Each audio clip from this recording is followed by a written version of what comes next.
Good morning, friends. Today, in this lecture, we are going to see a very beautiful poem, The Lotus. The poet of this poem is Toru Dutt, who was born in 1856 and died at the early age of 21 years in 1877. Was born into a well-known family in Rambagan, Kolkata. Her family converted to Christianity in 1862 and they remained devout Christians throughout their lives. 1856 मध्ये तोरू दत्तचा जन्म झाला रामबॅगन, कोलकाता येथे.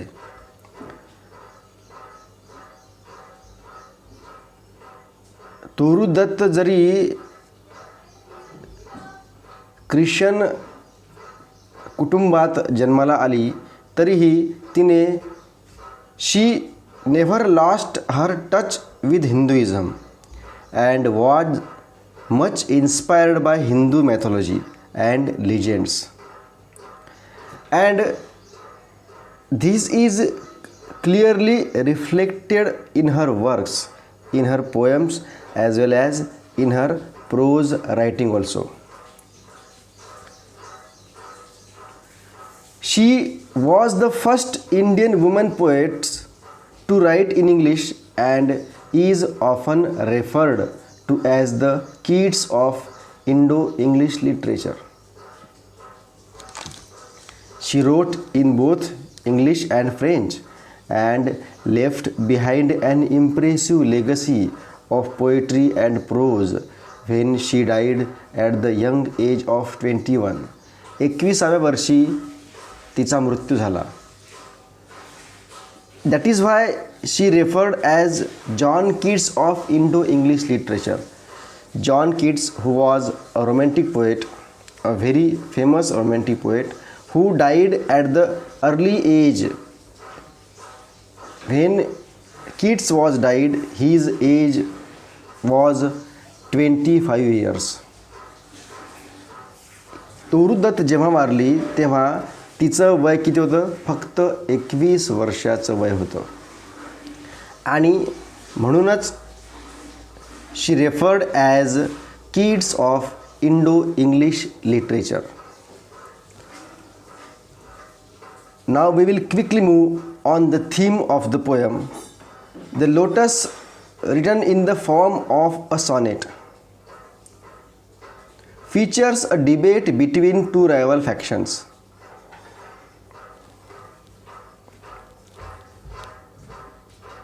What is the central theme of the Lotus? दोन फुले असतात. एक गुलाबाचं फूल, दुसरं लिलीचं फूल. या दोघांमध्ये कॉम्पिटिशन लागलेली असते की फुलांची राणी कोण होणार.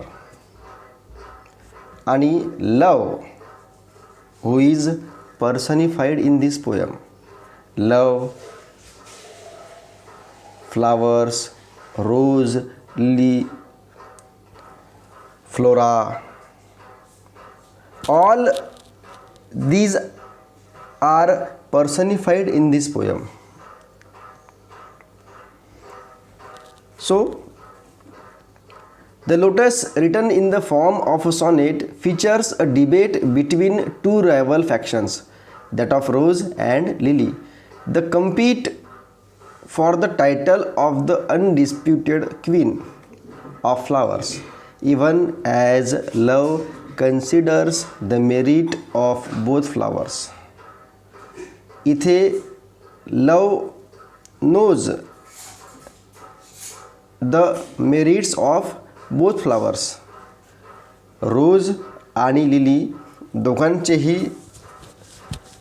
दोघंही जे रायव्हल्स आहेत they are able to become a queen of flowers. And At this point the poem starts. Love came to Flora asking for a flower. Love came to Flora asking for a flower. That would of flowers be undisputed queen, the lily and rose. Long had been rivals for that high honor. The lily and the rose long had been rivals for that high honor. दोघांचंही अनादी काळापासून स्पर्धा चाललेली असते की फुलांची राणी कोण होणार. फुलांची राणी कोण होणार.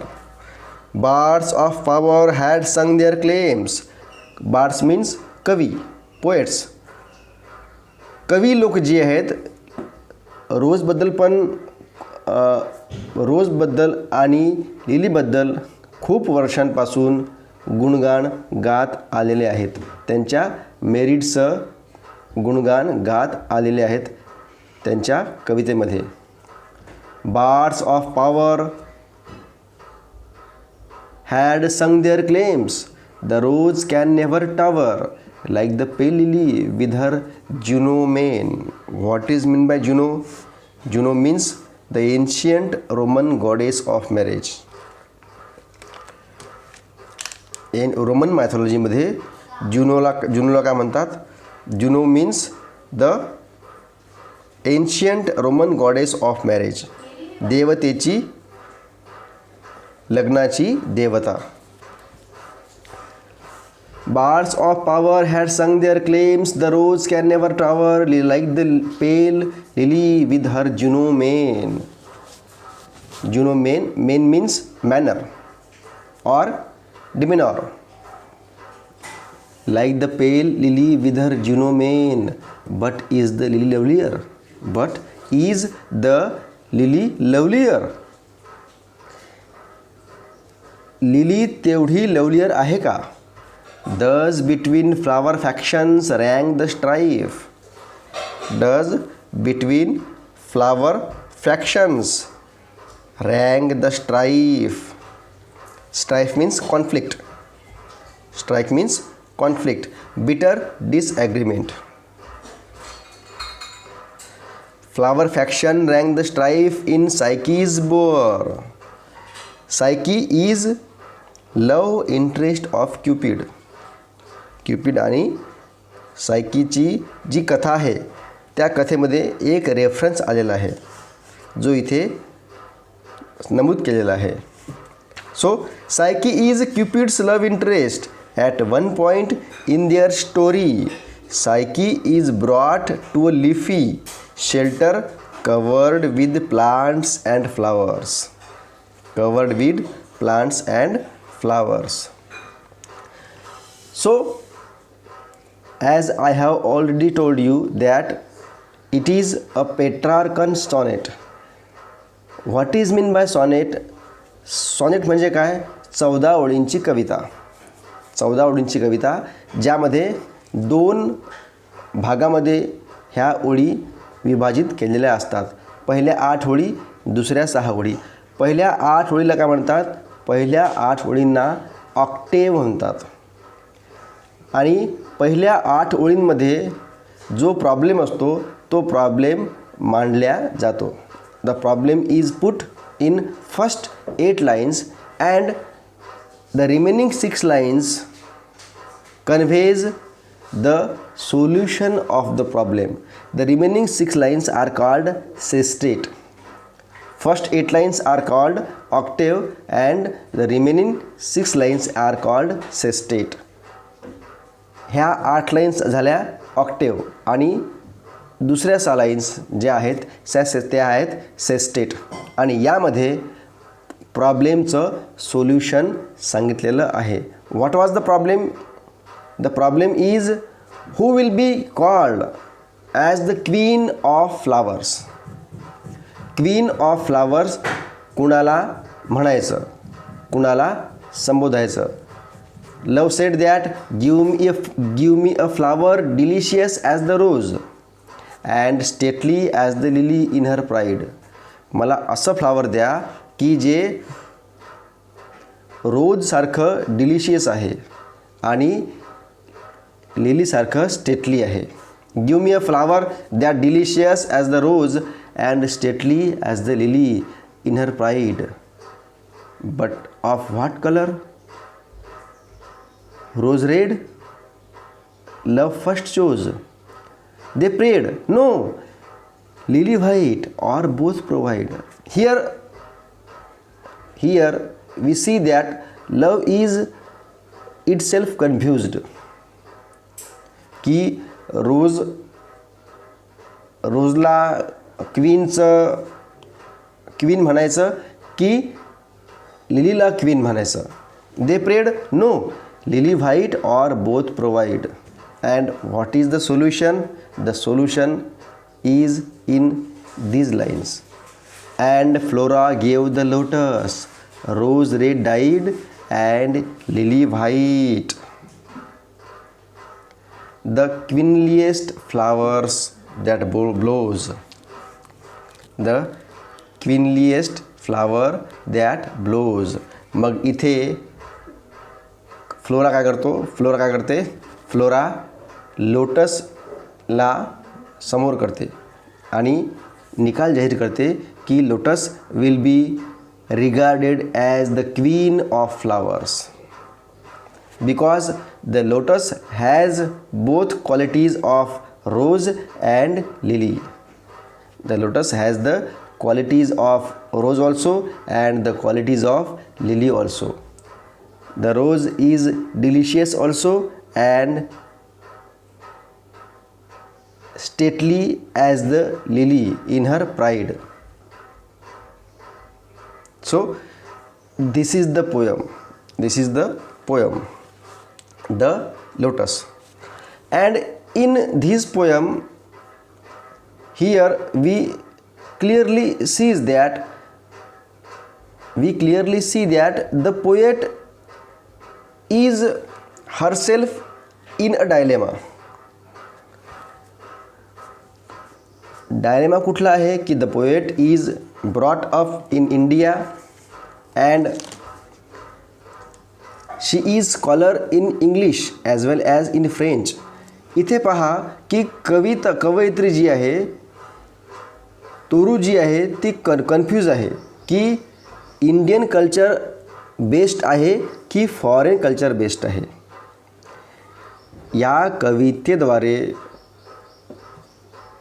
तोरू जी आहे तिने स्वतःचा डायलेमा या सॉनेटद्वारे प्रस्तुत केलेला आहे की कुठलं कल्चर चांगलं आहे. Is the Indian culture based or is the western culture based. Rose is the symbol of Indian culture and lily is the symbol of western culture. आणि मग या दोघांचं उत्तर काय भेटते? या दोघांचं उत्तर जे आहे it is the fusion of India as well as western, eastern and western culture. दोघांचं फ्युजन जे आहे ते काय आहे? ते आहे लोटस. आणि लोटस इज कमळ काय आहे? कमळ हे राष्ट्रीय चिन्ह आहे. कमळ हे राष्ट्रीय चिन्ह आहे, भारताचं राष्ट्रीय चिन्ह आहे. आणि ही पोयम जी आहे या पोयमद्वारे तोरू दत्त जी आहे तिने आपली फिलॉसॉफी मांडलेली आहे. जी फिलॉसॉफी काय करते? What the philosophy urges? The philosophy urges the Indian mythology wins. At last the Indian mythology wins. And what is the result? The result is the fusion of Indian and the Western culture. So this is the in short summary of the poem The Lotus. Thank you friends.